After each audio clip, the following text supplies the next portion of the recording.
C'est parti, on va voir ensemble les opportunités d'achat sur les altcoins d'aujourd'hui. Aujourd'hui, il y en a eu beaucoup. Donc c'est assez bon signe pour du retournement quand j'en vois beaucoup sur la majorité des alts. Et on commence avec NIR. Donc je vous le rappelle, ici je copie-colle toutes les alertes qui viennent dans un tableau Excel, enfin dans un Google Sheets, que je viens reclasser par du plus fort au plus faible. Et en fait, ça me scanne l'entièreté du marché avec tous les signaux que mon indicateur donne. Donc là, on va partir sur les dips. Donc c'est pas moi qui les classe, hein, c'est la machine. Donc j'ai décidé de vous les donner comme ça sans analyse. On a aujourd'hui NIR, donc c'était dans la nuit ça. Donc en fait la bougie d'aujourd'hui elle va déclencher un autre dip là apparemment si elle reste dans cet état là parce que ça peut bouger, il faut attendre la clôture de la bougie pour être sûr. Je vous rappelle que c'est en daily. Donc en fait NIR ça a été le plus puissant de toute cette liste d'aujourd'hui. Et en fait, on voit qu'on a eu un dip cette nuit à la clôture de Binance. C'est l'échange Binance. Et en fait, on voit par le passé que à chaque fois qu'il y a eu des dips sur NIR, ça marquait soit un bottom local, soit une fin de mouvement baissier et un début de rebond. À part celui-là, par exemple, il y a eu des petits ratés.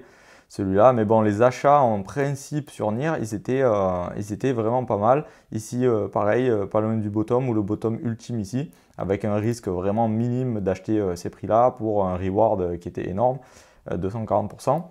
Et en fait, bon, l'entièreté du marché est un peu faible à l'heure actuelle. Je vous rappelle que ça suit le Bitcoin et vous voyez ici, en zoomant, qu'on a un retournement baissier de momentum. Ça, c'est un truc un peu général que j'ai créé aussi. C'est un RSI avec des bandes de Bollinger. Et en fait, là, si on commence à scanner un peu toutes les altes, on voit qu'elles ont un peu toutes la même gueule. Elles viennent revenir sur la moyenne mobile 200 ici en vert et potentiellement la moyenne ici en blanc qui est un peu plus long terme, qui est assez solide et on voit que quand elle vient se faire tester, elle agit comme un vrai support ou une vraie résistance. Donc voilà, on s'approche doucement mais sûrement de ces zones-là, donc potentiellement de bonnes zones d'achat. Sur le Bitcoin, c'est pas exactement pareil, mais on verra ça soit demain, soit quand il y aura un dip sur le Bitcoin. Ici, c'est pareil, sur ID. Après, sur Sol, j'ai trouvé que c'était pas mal représentatif sur Sol, donc on a aussi des dips dans la même zone. Ici sur Sol, pareil, on avait acheté des dips presque ultimes, là, vraiment pas mal du tout. Donc ici, même si on a acheté ce dip et que ça se recasse la gueule dans la foulée, si on fait du DCA dans les dips, franchement, on a des super prix, quoi. Et même là, on dirait que c'est pas grand chose, mais quand on a des retracements sur les cryptos, c'est pas mal, quoi. 26% dans la foulée de l'achat, ça fait toujours plaisir. Et en fait, ici, j'ai remarqué que à l'époque, Sol, il avait fait un peu la même structure. Je ne sais pas si vous voyez ici, pareil que moi, mais on est sur du 3, enfin W à 3V. Et du coup, il n'y avait pas eu de dip à ce moment-là. Mais aujourd'hui, on a un peu la même structure. Je ne sais pas s'il y en aura 3. Mais en tout cas, le fait qu'il y ait des dips ici, plus on s'approche de la moyenne mobile, ça ressemble un peu à là-bas. Après, ici, on n'avait pas le momentum qui était assez développé parce qu'il faut beaucoup de barres pour pouvoir se baser sur ces indicateurs-là. Donc là, il n'y en avait pas assez à l'époque, c'est pour ça que ici on ne voit pas les bandes de Bollinger. Mais c'était un peu la même structure aussi, on s'approche de la ligne médiane. Si je vous montre aujourd'hui, là on s'approche de la ligne médiane et en plus de ça, de la bande de Bollinger basse. Et normalement, quand on s'approche de la basse, vous voyez, ça rebondit, quoi. Donc voilà, ça, plus les signaux de dip, plus la moyenne mobile, bon, ça peut être potentiellement une bonne zone de rebond. Après, j'en sais rien si ça va faire pareil qu'ici. Donc à l'époque, on avait fait déjà un beau mouvement qui était énorme de 3000%. Et après, quand on était donc dans la même zone, supposons qu'on est dans cette zone-là, il y a eu du 700% ou 800%. Donc x9 sur votre portefeuille, ce qui est énorme. Donc je ne sais pas si pendant l'été, ça peut pumper tout ça, mais c'est pas trop la bonne saisonnalité. À l'époque, c'était reparti. Ah ben non, en juillet, ok. En août, on était déjà pas mal. Ok, bon, ben alors, je me suis trompé sur ce que je viens de dire. Je pense que cette halte, elle est tellement forte qu'elle était partie avant les autres. Enfin, j'en sais rien. Donc, du coup, voilà, Sol, Nuls. Je vais passer un peu plus vite, vous avez compris le principe. Voilà, vous voyez un peu ce que ça fait avant, hein, pour voir un peu ce que ça a donné par le passé. Il y a des alts qui sont très survendues sans arrêt et en fait les dips sont dans une tendance baissière, donc c'est ce qu'on attend des dips, hein, dans une tendance baissière avec un arrêt à un moment donné et le dip nous aide à repérer cet arrêt-là et il y a des retracements plus ou moins importants. Alors il y a des alts pour qui ça marche très bien et on a un rebond presque dans la foulée là, comme ça. Il y a des alts qui sont, on avait vu hier, un peu plus faibles et du coup c'est moins bon d'acheter ce genre d'alt. C'est pour ça que je les classe de la plus forte à la plus faible, alt. Voilà, après T-Fuel, c'est pareil, un peu moins fort quand même. Après Farm, donc ça, c'est vraiment, ça ressort de ma machine, hein. C'est pas moi qui sélectionnais ces alts. J'ai fait vraiment copier-coller et je les découvre en même temps que vous. Donc on voit par le passé que c'était aussi des bons achats les dips sur ça. Et en plus c'est pile poil sur la moyenne mobile de 100. Ici le momentum toujours pareil, pas super beau, hein. Faut nous montrer quand même de la force après ce rebond, si rebond il y a. Mais voilà, j'espère que ça va pas faire un genre de truc comme ça, quoi. Ok, il y a eu un rebond, mais c'était tendance baissière. Après, comme je vous l'ai dit hier, on n'est pas encore dessous, comme ça, là, moyenne mobile. On ne vient pas buter, comme ici, là, et on se fait rejeter. Donc là, pour l'instant, on est encore dessus. Ah ben, on est passé dessous, mais c'est pas encore confirmé que la moyenne mobile, elle fait le dos rond, quoi. Ok, après, GAL. Ok, mes charts, elles sont en logarithmique parce que on voit mieux les prix qui sont vraiment exponentiels. On voit pas vraiment grand chose. Bon, ça c'était la mèche du début, mais je préfère le mettre en logarithmique. Comme ça, on voit mieux la tendance et en plus de ça, je trouve que euh, l'appréciation de la chart, elle est un peu mieux. Après les outils, il y a certaines moyennes mobiles ou enfin, certains outils qu'on utilise pour faire des algorithmes qui ne fonctionnent pas pareil en exponentiel et euh, en normal et en logarithmique. Donc du coup, il faut faire gaffe à ça aussi.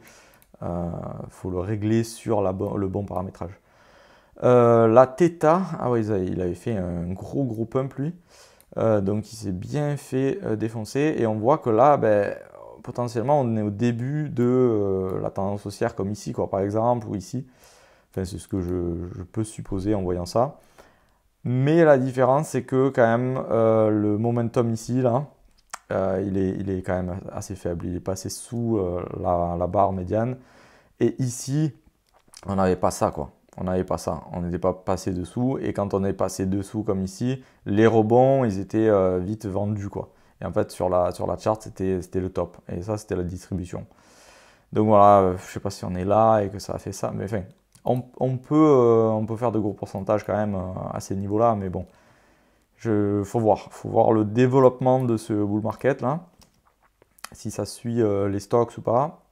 Après, on a ici ERN. Donc, on voit que là, il y a eu un dip qui s'est fait, enfin, qui a suivi le marché, quoi. Enfin, le prix a suivi le marché, malgré que le dip ait marqué une pause dans la descente, entre guillemets, qu'on est revenu tester le nuage, on s'est fait rejeter juste après.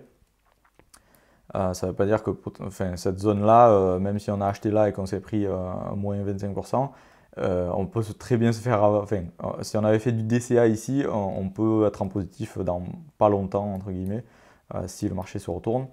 Donc c'est pas non plus la fin du monde d'acheter des prix hauts si on ne fait pas all-in en fait. Le but c'est pas non plus de faire all-in à chaque fois.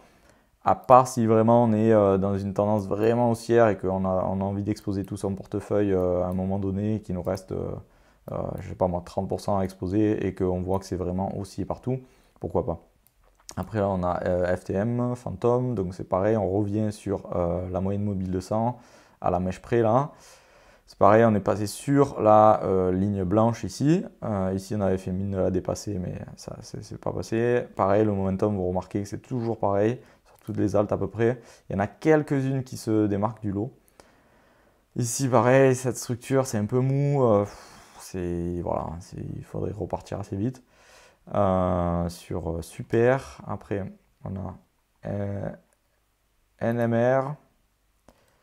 Ok. Il y a beaucoup de mèches dans cette alt. C'est pas un truc qui m'intéresse ça. ETC, alors une alt qui s'est faite all day pendant très longtemps. On va voir si ça a bien fonctionné. Enfin, qui est une alt vieille, donc du coup, je pense qu'il y a beaucoup de holders. C'est pas super bon pour les méga pumps, ça. Mais bon, après, quand c'est une alt un peu détestée comme celle-là, parce que je pense qu'il y en a plein qui disent qu'elle sert à rien, je pense que ça peut aussi pumper pareil. Là c'était le cas, il y avait plein de nouveaux projets en 2021 là. Et au final, elle a quand même beaucoup performé. Combien elle a fait? 1900%. Ouais. Limite plus que les alts qui ont une vraie utilité, quoi. Alors ici, on a ça comme dip. Alors on en a eu un là. Est-ce que ça ferait le double bottom avec un dip? Ouais, ça serait pas mal. Pareil là, le momentum, on voit que ça a buté et c'est pas passé. On vient dessous là. Pas ouf. Ça peut faire, voilà, comme sur l'autre alt qu'on vient de voir, un truc comme ici. Faut voir. Alors après, ça c'est Privacy Coin là, je crois, exact. Mais ouais, tendance un peu éclatée quand même. Et au fur et à mesure qu'on descend, les altes sont de moins en moins fortes, comme je vous l'ai dit. Ici, pareil, ouais, on voit que cette résistance de cette moyenne mobile a fait barrage.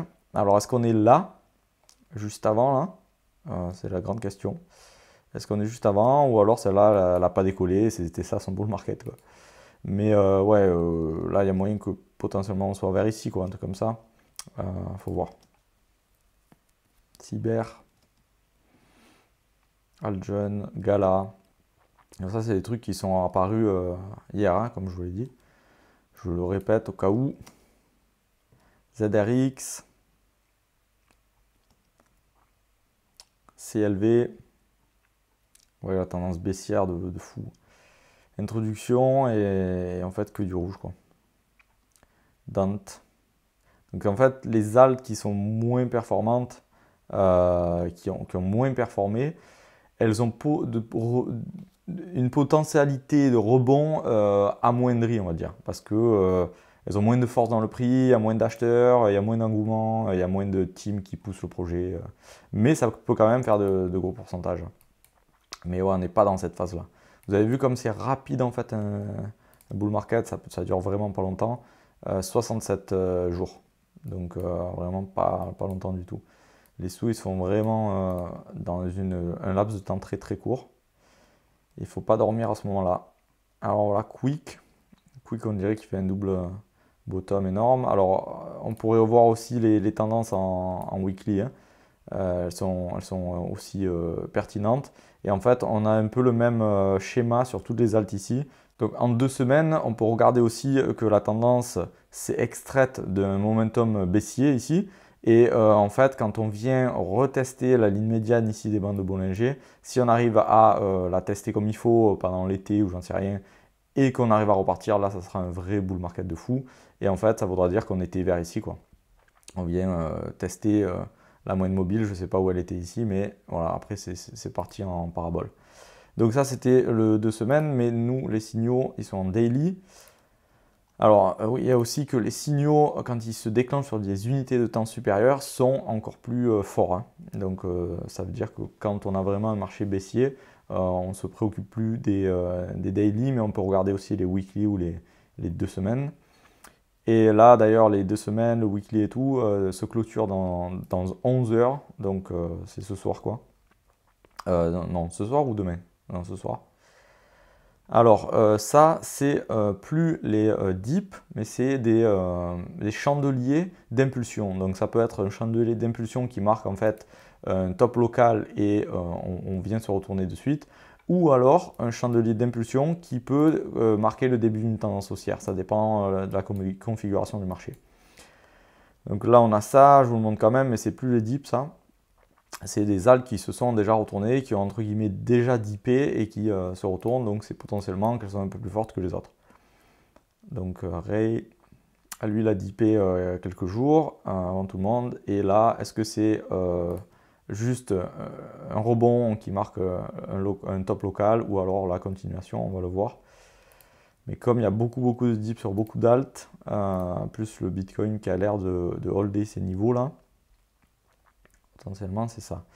Après, ça c'est pareil, c'est quand l'indicateur il était rouge et qu'il repasse vert, c'est qu'on a un retournement assez rapide dans la tendance baissière en fait, qui était assez succincte, quoi, on va dire, comme ici. On voit qu'en fait c'était une tendance qui continue. Ok, ça pareil, et ça encore plus fort. Ça c'est le titre, il est pas bon. Mais encore plus fort cette alt, parce qu'elle peut être très impulsive. Et après il y a les dips, mais qui sont, je les ai classés ailleurs parce que c'est des alts qui sont encore plus faibles que les plus faibles de la première liste là. Et potentiellement ça m'intéresse moins, quoi, comme je vous ai dit. Moi je préfère qu'il y ait de l'engouement autour d'une alt qui a déjà bien pumpé ou qui montre qu'il y a de l'intérêt, de l'engouement par la force du prix. Et celle-là, vous voyez, elle n'a pas, enfin, pas grand intérêt, à part si le projet derrière est très solide et qu'on m'en parle. Et pourquoi pas, en fait, c'était une grosse accumulation malgré qu'elle n'ait rien fait. Ou alors peut-être qu'elle est jeune aussi et du coup elle ne ressort pas dans ma liste. Mais là, voilà, on a Kutum, ce truc il est très vieux, mais on voit que les dips aussi ils marquent bien les bottoms là. Donc c'est cool. Là, potentiellement, on serait dans un truc comme ça, quoi. Vous voyez à peu près ça. Là, on est à peu près dans la même configuration, à part qu'on n'est pas dessus, là. Hein. Je dis de la merde. Ouais, on était plus dessus. Alors peut-être qu'on est vers ici, en fait. On est vers ici. Ok. Je me perds à chaque fois sur la saisonnalité. ICP, ce truc aussi, ouais, il a jamais trop performé, ce truc. Ça fait longtemps que j'en entends parler. Et c'est pareil, les momentum, comme ça, hein, baissier. Donc, il faut vite que ça se fasse racheter. Après, VET. Après, Flow. Flow aussi, très vieux. Enfin, très, très survendu aussi. Mina. WLD. Rune. Ah, Rune, ouais, il hold il hold ce niveau-là. Hein. Mais bon, ça fait une structure, on dirait, de la distribution, ça. C'est pas oufissime, hein, c'est pas... Faut vraiment que ça reparte si on veut un vrai bull market, là. Ok, Riff, Masque. Est-ce que ça va pas venir chercher les plus bas? Je sais pas. On va voir. Après, un rebond, bien sûr. Ça va pas descendre en ligne droite, sûrement. Ok. Après, je sais pas si ça vaut vraiment le coup. Je vous montre tout, là. ENJ. Enfin, vous avez compris, quoi. Il y a des dips en ce moment. Ce qui veut potentiellement dire des retournements. Ou alors, on est ici et vraiment, on a des retournements minuscules. Et on est en tendance baissière qui commence. Enfin, du coup, celle-là, elle a jamais trop arrêté d'être en tendance baissière. Mais ouais, sur les autres altes, j'avais plutôt. Pardon. Sur les autres altes, j'avais plutôt l'impression qu'on était ici, là. Donc, on va voir. On reste attentif. Ape. Lui aussi, il est pas mal baissé. DYDX. Lui aussi, il est pas mal baissé. Ah ouais, lui, ça a bien marché, là. La moyenne mobile blanche. Et 3 dips comme ça qui ont marqué des bottoms locaux et qui n'ont pas marqué de grosses remontadas. Normalement, ça veut dire qu'il n'y a plus trop de vendeurs là. On a bien défoncé tout le monde. CRV aussi, le mec qui s'est fait liquider là, le patron là, je sais pas quoi.